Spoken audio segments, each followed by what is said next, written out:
As mamas, elas são sempre lembradas por todas as mulheres no momento da amamentação, porque ela cumpre um papel fundamental naquele processo da mulher e a sua criança.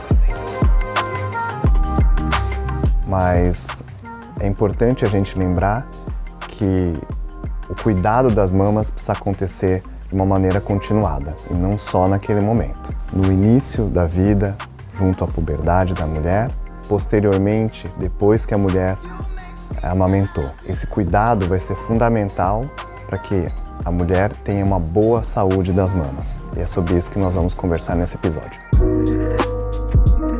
As mamas, elas cumprem um papel muito importante na vida de uma mulher. Isso se inicia desde aquela fase inicial da vida, da puberdade, na qual a garota se identifica como mulher pelas transformações que acontecem no seu próprio corpo.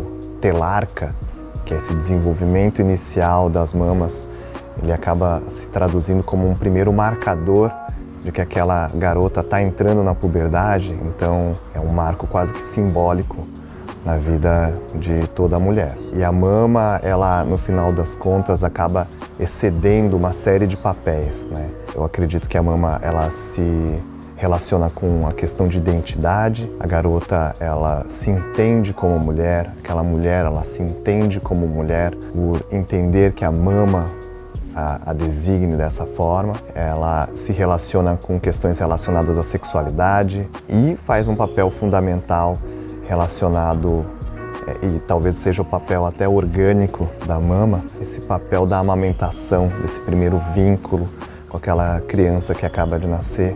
E ao final de tudo isso, a gente consegue observar a importância de você ter uma boa saúde das mamas.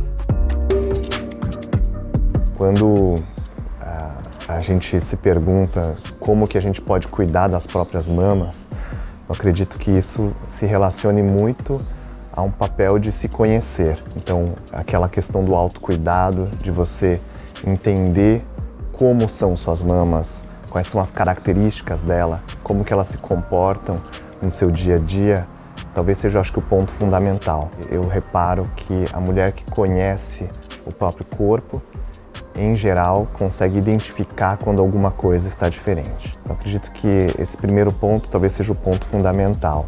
A mulher entender como funciona o próprio corpo, entender as características da própria mama. Isso pode se dar de uma maneira mais rotineira, atribuindo alguma característica de se autopalpar, se auto-identificar de uma maneira rotineira, entrando isso alguma coisa similar a um autoexame, mas eu acredito que também possa ser naquele momento seu de maior privacidade, em que você vai se identificar, vai identificar como é o seu próprio corpo. Acho que esse é o primeiro ponto, um ponto fundamental. E na sequência, eu reparo que talvez a adoção de métodos de rastreamento adequados seja um ponto importante. Então, as sociedades médicas, elas advogam que toda mulher deva fazer a sua primeira mamografia a partir dos 40 anos de idade e de maneira anual. Então, entrando dentro daquelas rotinas de cuidado de toda mulher. É importante salientar que isso pode sofrer alguma variação a depender das necessidades de que cada pessoa tem em relação à questão do risco para desenvolvimento de uma doença mamária. E nesse sentido, é importante sempre salientar da mulher manter uma rotina de acompanhamento de cuidados junto ao seu médico. Pode ser um ginecologista, pode ser um médico de saúde da família, mas que isso se mantenha de uma maneira constante. Um profissional que seja bem treinado, ele consegue, dentro da história de cada mulher, identificar as necessidades individuais de cada paciente e, eventualmente, antecipar esse rastreamento ou oferecer algum tipo de exame complementar associado à mamografia. Por isso importante acompanhar isso junto do seu médico. Uma das queixas mais comuns que levam a paciente até uma consulta ao mastologista, ao médico especialista, se relaciona à dor nas mamas, que de alguma maneira é uma forma com a qual a atenção da mulher é direcionada para a mama. O que no final das contas é positivo, porque gera esse primeiro contato com o médico especialista, porém no final das contas acaba não sendo muito efetivo como uma forma de cuidado relacionado à mama. Isso porque a dor na mama é uma queixa muito frequente. Cerca de 70% das mulheres vai ter dor na mama em algum momento da vida. Só que a dor na mama, ela infelizmente não é um bom marcador relacionado a doenças graves da mama, como o câncer de mama. Então, de certa maneira, às vezes a mulher ela aguarda aquele momento de perceber a dor na mama como um sinal de alerta para procurar o especialista, mas por vezes isso acaba não se relacionando a um benefício objetivo relacionado a uma forma de prevenção. A gente, como especialista, entende que a melhor forma de seguir uma paciente se relaciona à realização de exames de rotina. Do ponto de vista de cuidado, pro mastologista, quanto mais cedo a gente consegue identificar algum tipo de lesão de câncer, melhor para essa paciente. Então, lesões menores são mais curáveis. Então, aguardar a percepção de um nódulo palpável ou aguardar que aquilo se torne sintomático, às vezes não é a melhor estratégia para as mulheres. Por isso, a importância de estabelecer junto com o médico que te acompanha a realização dos exames de uma forma rotineira. A questão dos nódulos. Nódulo também é uma queixa importante que leva a mulher a procurar um mastologista. Mas, de alguma forma, semelhante à questão da dor, o nódulo ele já indica que aquela doença está num tamanho maior do que aquilo que eventualmente a gente gostaria. O nódulo ele só se torna perceptível quando ele excede 1 centímetro de diâmetro, na regra geral em 2 centímetros. E isso eventualmente já torna esse nódulo maior do que o que a gente gostaria e muito maior do que aquilo que é a capacidade de um método como a mamografia de fazer a sua identificação. É importante lembrar que durante todo esse processo de tratamento, de acompanhamento da paciente, de investigação, um tratamento como uma equipe multidisciplinar se torna importante. Vários especialistas acabam participando desse processo. O médico que faz a solicitação, que tem a importância de incluir essa paciente em processos de rastreamento, o médico radiologista, que faz a interpretação dessas imagens, desses dados e auxilia nesse processo.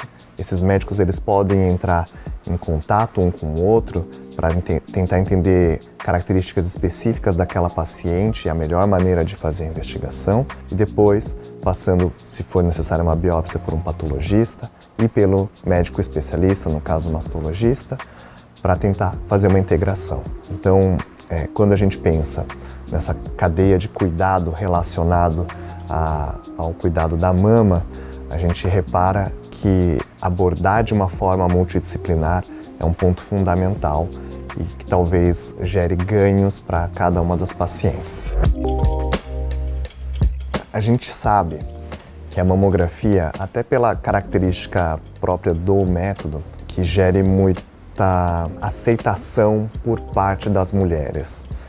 E eu acredito que seja natural um pouco essa reação, até pela forma com a qual a mamografia ela é obtida. Por outro lado, a gente sabe que a execução de uma boa técnica para a execução da mamografia, um bom equipamento, também tem um papel fundamental para diminuir esse desconforto. Ainda assim, grande parte das mulheres tentam buscar formas alternativas de execução de um bom rastreamento, seja por realização apenas de ultrassonografia, seja por realização apenas do autoexame, mas o que as evidências elas mostram é que a maior parte das mulheres acaba não se beneficiando da adoção desses outros métodos e que nenhum método acaba substituindo a realização de uma boa mamografia. É importante para a mulher entender que ainda que o exame possa parecer assustador,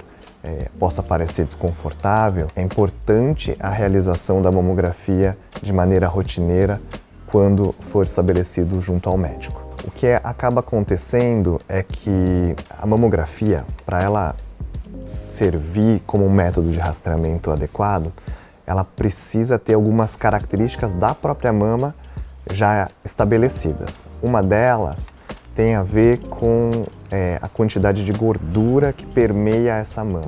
Toda a mama ela é feita de uma parte de tecido glandular, que é aquele que produz o leite, uma parte de tecido gorduroso que envolve essa mama e que dá o formato da mama. Quando a mama tem muito tecido glandular e pouca gordura, a mamografia ela perde um pouco a capacidade de diagnóstico. Quando que essa quantidade de gordura e glândula vai se modificando? Em torno dos 40 anos. É por isso que mamografias que antecedem esse momento, elas em geral acabam sendo pouco eficazes para a identificação. Mas tem um porém nessa história, e o porém dessa história tem a ver com os fatores de risco. Quando o médico conversa com o paciente, ele entende quais são os fatores de risco que permeiam aquela mulher. E a depender desses fatores de risco, esse rastreamento ele pode ser antecipado pelo médico. Então ele solicita antes essa mamografia e começa a seguir essa paciente antes. Mas isso é muito caso a caso. Você precisa conversar com o médico e entender em que parte desse risco você se posiciona para verificar se tem a necessidade ou não de antecipar essa mamografia. Bom, em relação à questão da prevenção e dos sinais do câncer de mama, eu costumo dizer que câncer de mama, infelizmente, é uma doença silenciosa e traiçoeira. Ou seja, aguardar um primeiro sinal que você perceba talvez não seja uma boa estratégia para identificar precocemente, e ela é traiçoeira porque muitas vezes ela não dá nenhum sinal, ela não dá nenhum sintoma. E quando você percebe, às vezes a gente poderia ter antecipado esse diagnóstico e iniciado esse tratamento muito antes. A melhor condição que a gente tem para fazer um bom tratamento para o câncer de mama se relaciona a um diagnóstico precoce. Então, para o mastologista, fazer um diagnóstico precoce está intimamente associado a aumentar as taxas de cura. Quando os pacientes me perguntam se a doença ela é curável, sim, o câncer de mama é curável, mas é muito dependente do momento e da forma como a gente diagnostica. Por isso a importância de toda mulher manter o seu acompanhamento de uma maneira adequada junto com o seu médico.